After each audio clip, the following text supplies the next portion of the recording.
1227면 에스겔서 47장 1절로 12절에 있는 말씀 함께 보도록 하겠습니다.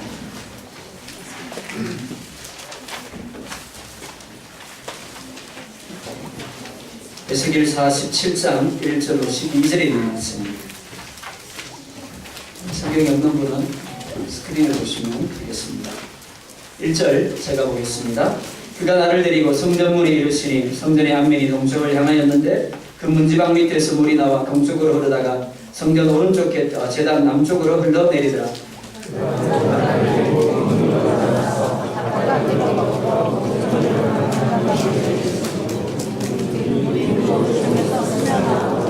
그 사람이 손에 줄을 잡고 동쪽으로 나아가며 천척을 측량한 후에 내게 그 물을 건너게 하시니 물이 발목에 오르더니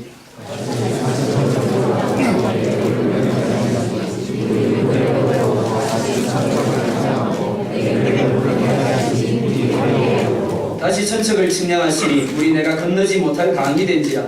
그 물이 가득하여 헤엄칠 만한 물이요 사람이 능히 건너지 못할 강이더라.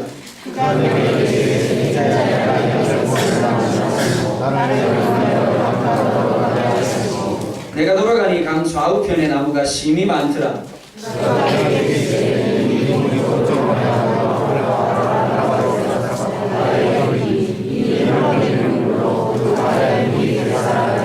이 강물이 이르는 곳마다 번성하는 모든 생물이 살고 또 거기가 심이 많으리니 이 물이 흘러 들어가므로 바닷물이 되살아나겠고 이 강이 흐르는 각지의 모든 것이 살 것이며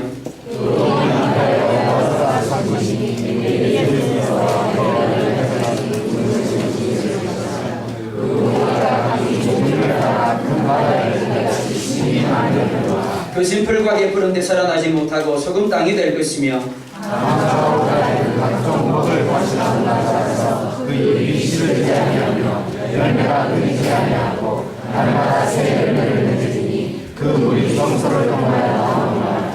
그 열매는 마음을 당하고 그 기사는 양쪽을 아멘. 그래서 옆에 분들 한 번 더 인사하겠습니다. 함께하게 되어서 참 행복합니다.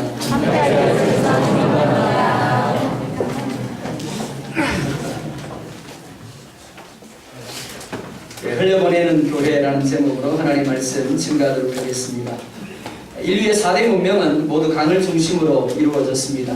살아있는 모든 생물은 물을 절대적으로 필요로 합니다. 물이 있으면 좋고 없으면 나쁜 것이 아니라 생존의 문제와 직결됩니다. 이는 사람도 마찬가지다라고 할 수 있습니다. 사람의 몸은 성인 남성들의 경우에 체중에서 약 60%가 수분으로 이루어져 있다고 합니다. 그리고 성인 여성의 경우는 약 55%가, 아이들의 경우는 약 80% 정도가 수분으로 이루어져 있다고 합니다. 사람은 체내의 수분이 2%만 부족해도 갈증을 느낀다고 합니다.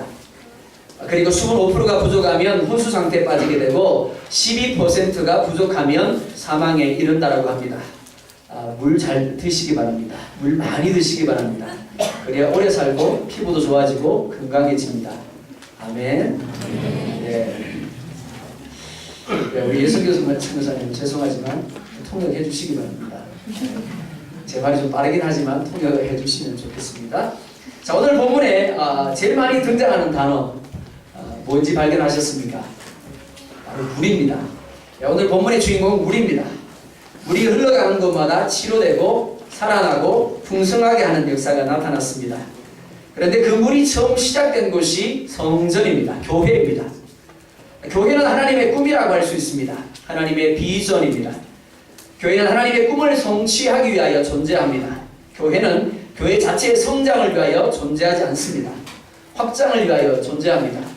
오늘 교회가 세상 가운데 비난을 듣는 이유가 바로 여기 있습니다. 확장이 아니라 성장에 집중하기 때문입니다.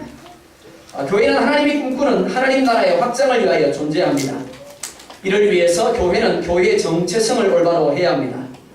교회가 하나님의 꿈이 되고 하나님의 비전에 집중하게 될 때 물을 흘려보내게 되고 그로 인하여 치료의 역사가 나타납니다. 살아나는 역사가 나타납니다. 풍성하게 되는 역사가 나타나는 줄 믿으시기 바랍니다. 예, 믿으라 그래야 아멘 하시죠? 믿으라 안 그러면 아멘 안 하세요. 영국의 경험주의 철학자인 프란시스 베이컨이라는 사람이 있습니다. 이 사람이 사람을 곤충으로 비유를 했습니다.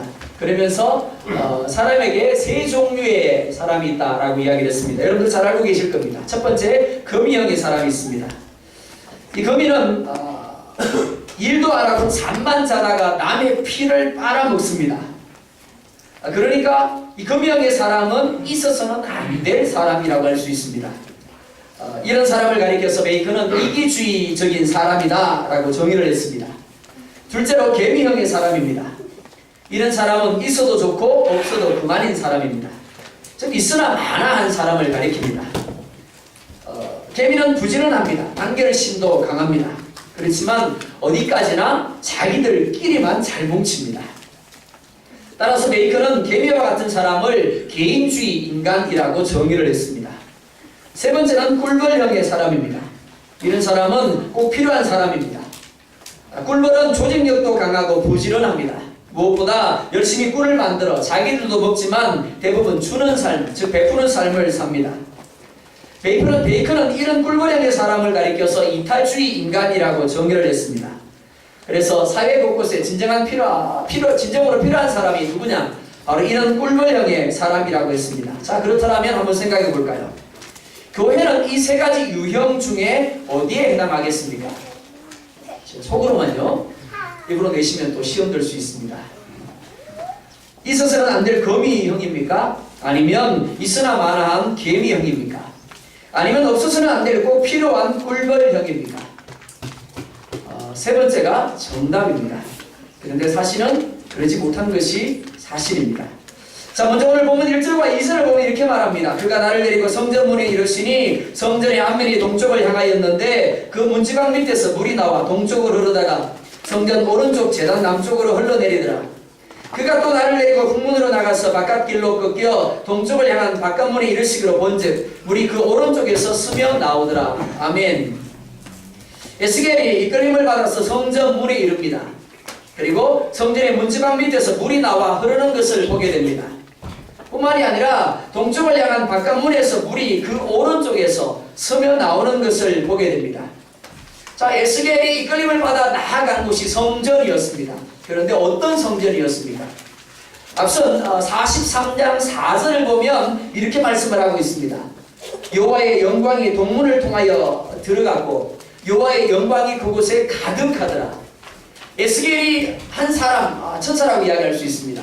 그 천사의 이끌림을 받아서 성전에 들어갔는데 그 성전에 하나님이 들어가셨고 그 성전에 하나님의 영광이 가득하더라. 그리고 그곳에서 물이 흐르고 그곳에서 물이 스며 나오기 시작하였더라 라고 말하고 있습니다. 우리가 가지고 있는 성경에는 스며 나오더라 라고 번역이 되어 있지만 공동번역을 보면 솟아 나오더라 라고 번역을 하고 있습니다. 공동번역이 원문에 좀 더 가깝게 번역을 하고 있습니다. 예루살렘은 결코 이런 물이 솟아 나올 만한 곳이 아닙니다. 이스라엘은 연간 강수량이 250에서 300mm 정도밖에 되지 않습니다. 그래서 이런 비와 늦은 비와 이슬이 때를 따라서 내려주는 것, 그 어떤 것보다 중요하다라고 할 수 있습니다. 내려야 될 이슬이 조금이라도 늦게 내려버리면 어떻게 된다고요? 기근이 될 수밖에 없는 겁니다. 사람들이 죽어 나답해집니다. 짐승들이 죽어 나답아질 수밖에 없는 겁니다. 그런데 그런 곳에서 물이 솟아 나왔더라 라고 말하고 있습니다. 그것도 성전으로부터 물이 솟아 나오기 시작하였습니다. 그냥 성전이 아닙니다. 하나님의 영광이 가득한 성전입니다. 이스라엘의 성전은 성전이라는 이름을 가졌지만 실상은 이미 하나님의 영광이 떠나버려서 물을 흘려보내야 할 역할을 감당치 못하고 있었습니다. 이스라엘의 성전은 하나님이 스스로 허물어뜨리실 정도로 타락하고 변질된 장소였습니다. 하지만 에스겔에게 보여주신 성전은 이스라엘의 성전과 같지 않았습니다. 하나님의 영광으로 충만하였습니다. 물이 솟아나오고 있었고 물이 흘러가고 있었더라 라고 말하고 있습니다. 같은 성전이라도 하나님의 영광으로 충만하고 끊임없이 물이 솟아오르고 흘려보내는 성전이 있습니다. 반면에 단지 건물만 남아있고 이름만 남아있는 성전도 있습니다. 겉으로 볼 때는 똑같이 교회입니다. 똑같이 성전입니다. 그러나 죽은 성전은 하나님의 영광이 함께하지 않습니다. 사람의 영광만, 사람의 소리만 가득할 뿐입니다. 그러다 보니까 마땅히 흘려보내야 할 물이 흘러가지 않습니다. 마땅히 솟아 넘쳐야 할 물이 솟아나지 않는 겁니다. 따라서 그곳에서는 하나님의 꿈이 이루어지는 대신에 사람의 꿈만 이루어집니다. 사람의 욕심만 이루어지고 있는 겁니다. 주님이 제자들과 함께 예루살렘 성전에서 나오십니다. 그때 제자들이 예루살렘 성전의 그 모습을 보고 놀랍니다. 주님 대단하지 않습니까? 그런데 예수님은 웃으시면서 이렇게 말합니다. 저 성전을 열고 내가 사흘 만에 다시 지을 것이다. 이는 당신이 성전이 될 것임을 말씀하신 겁니다. 뿐만 아니라 사도행전을 보면 오순절에 성령을 택한 백성들에게 보내주심으로 우리 한 사람 한 사람이 성전이 되게 하실 것이다 라고 말씀을 하고 있습니다. 교회는 하나님의 성령이 임재하고 계시는 택함받은 사람들의 모임입니다. 성전입니다. 따라서 교회는 마땅히 물이 솟아나와야 합니다. 그리고 물을 흘려보낼 수 있어야 합니다. 그러나 그렇게 되기 위하여 하나님의 영광이 충만해져야 합니다. 그리스도 예수의 머리됨이 회복되고 말씀이 회복되고 거룩함이 회복되어져야 합니다. 만약에 하나님이 동문으로 들어가지 아니했다라면, 그리고 하나님의 영광이 그 가운데 충만하지 아니했더라면 에스겔이 본 성전도 역시 물이 솟아나오지 아니했을 겁니다. 물이 흘러갈 수 없었을 겁니다. 그러나 떠나갔던 하나님이 돌아오셨고 그 하나님이 영광으로 그 성전에 충만하게 임재하실 때 물이 솟아나왔더라. 그리고 그 물이 흘러갔더라 라고 말씀하고 있는 겁니다. 이어지는 3절로 5절 말씀을 보면 이렇게 말씀을 하고 있습니다. 우리 3절로 5절 말씀을 같이 보도록 하겠습니다. 시작.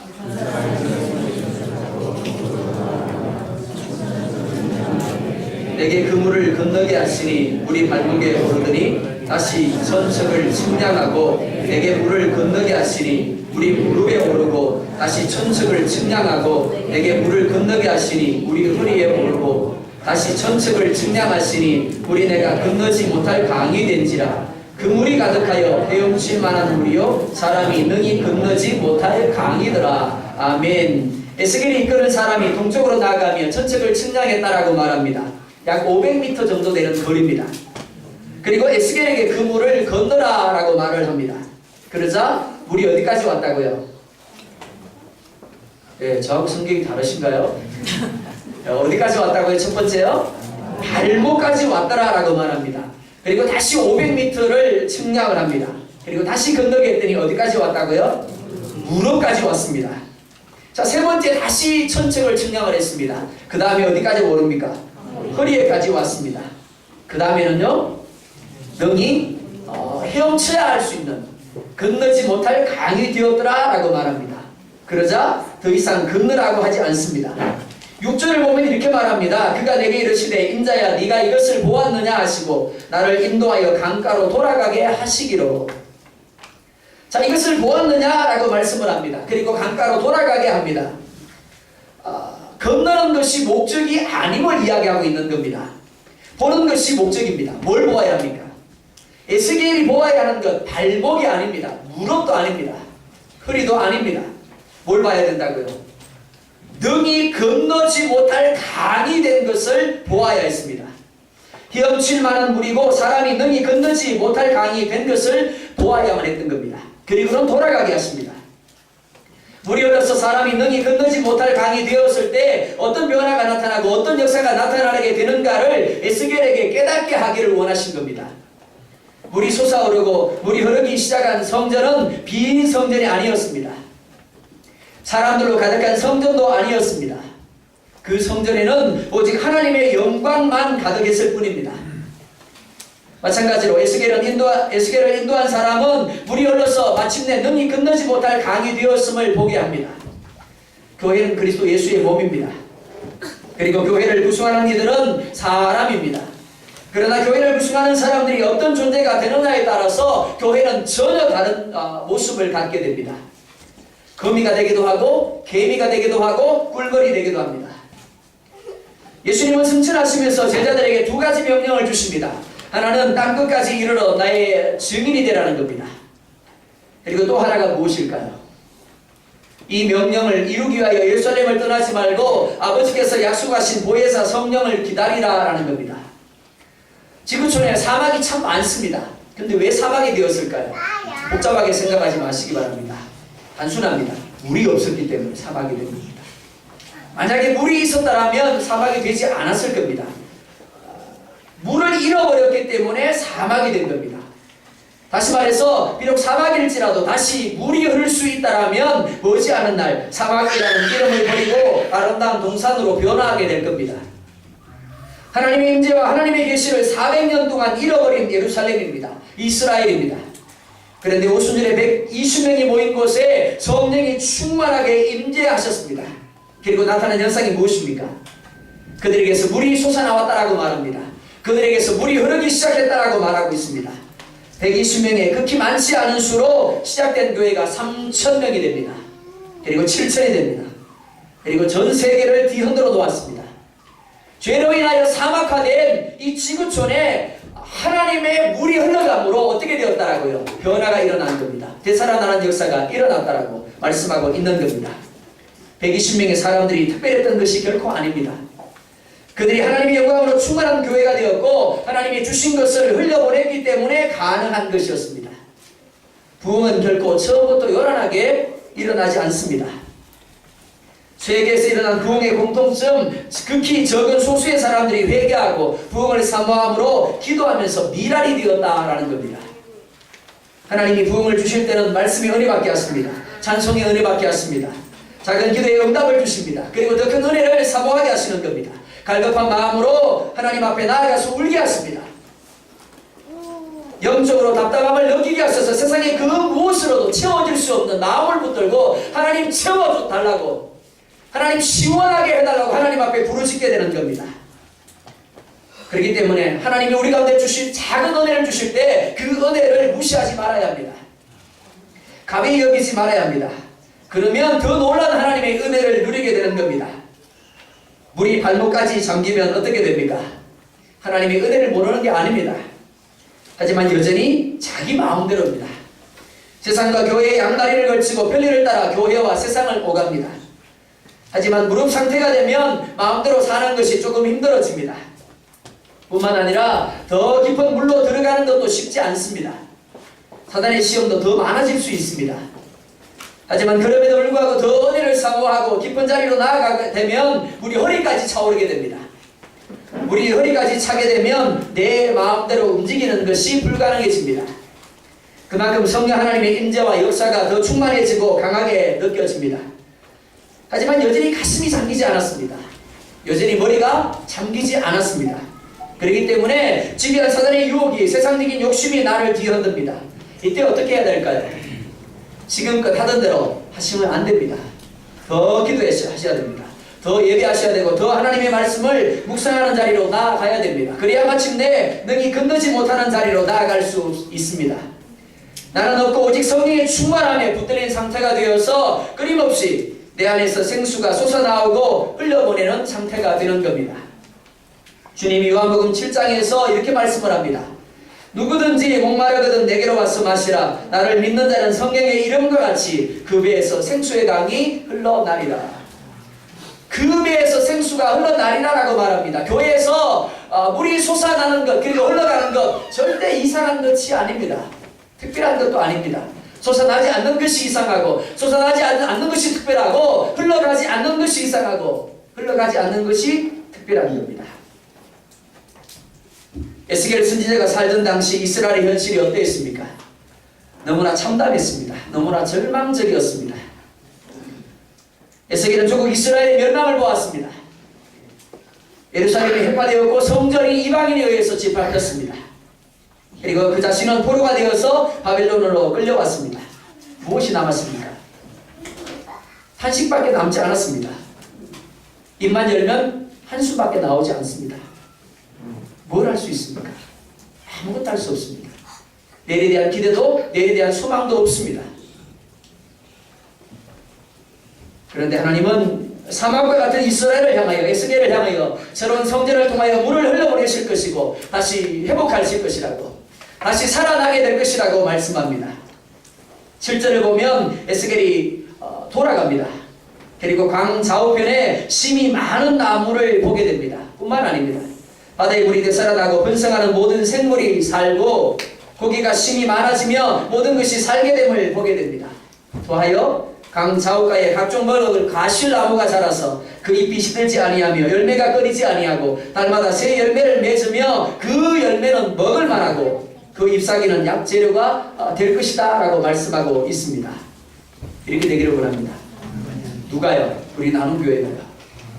그리고 여러분의 가정, 여러분의 사업장, 여러분의 직장이 우리가 머물고 있는 이 퀴토 땅이 에콰도르가 그렇게 되기를 원합니다. 분명히 같은 땅입니다. 그런데 다른 땅이 되었습니다. 그 이유는 물이 흘러들어가기 때문입니다. 성전에서 솟아나와 흐르기 시작한 물이 죽은 사해와 죽은 땅에 흘러들어갔습니다. 그러자 수많은 나무들이 자랐습니다. 과실나무가 자랐고 열매를 맺었고 바다와 강의 물이 되살아났다라고 말합니다. 번성하는 모든 생물이 살게 되었고 고기가 심히 많아지게 되었다라고 말하고 있습니다. 죽은 사해 바다가 살아나니까 바다 자체만 살아난 게 아닙니다. 바다에 사는 생물과 그 고기를 잡는 어부와 그 바다로 흘러가는 강이 영향을 미치는 모든 지역에 동일한 변화가 회복의 역사가 나타난 줄 믿으시기 바랍니다. 이 물은 성령 하나님을 가리킵니다. 이 물은 하나님이 주신 은혜를 가리키고 이 물은 복음을 가리킵니다. 그런데 이 물은 처음부터 남쪽으로 흐르지 않았습니다. 1절을 보면 처음에는 물이 문지방 밑에서 나와서 동으로 흘렀더라라고 말합니다. 그러다가 남쪽으로 흘러가기 시작합니다. 동쪽이 먼저고 남쪽이 나중입니다.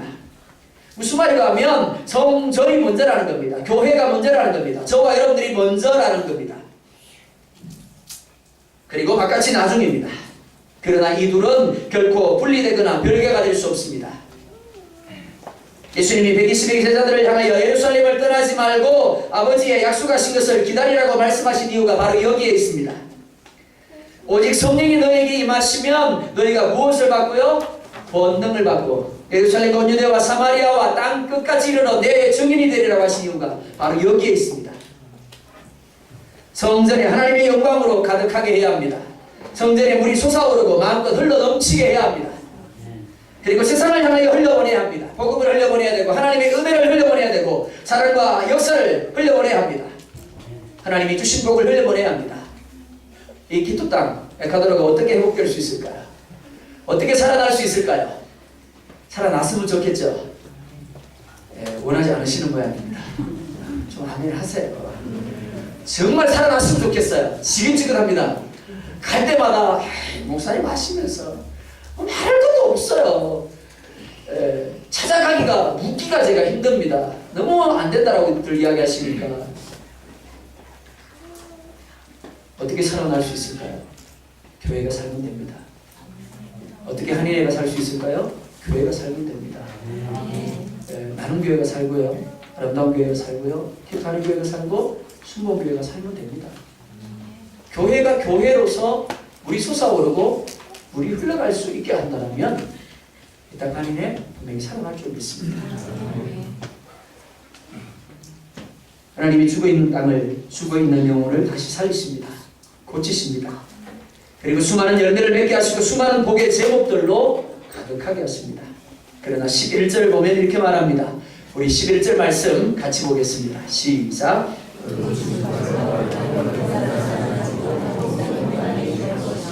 아멘. 진풀과 개풀은 원래부터 죽은 땅입니다. 그러나 죽은 땅에서 살아나지 못합니다. 왜 그럴까요? 물이 골라서 흘러갈까요? 물은 절대 골라서 흘러가지 않습니다. 홍수가 나게 되면 온 대지를 삼켜버리는 것이 상식입니다.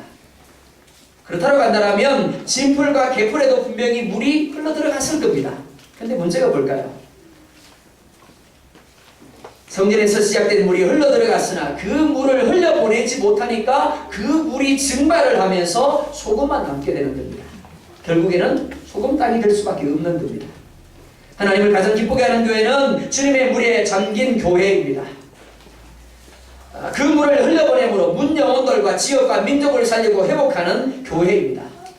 반면에 하나님을 가장 슬프게 만들고 탄식하게 만들며 근심하게 만드는 교회, 어떤 교회일까요?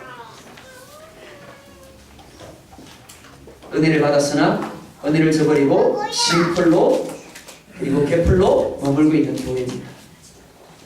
전도할 필요 뭐 있어?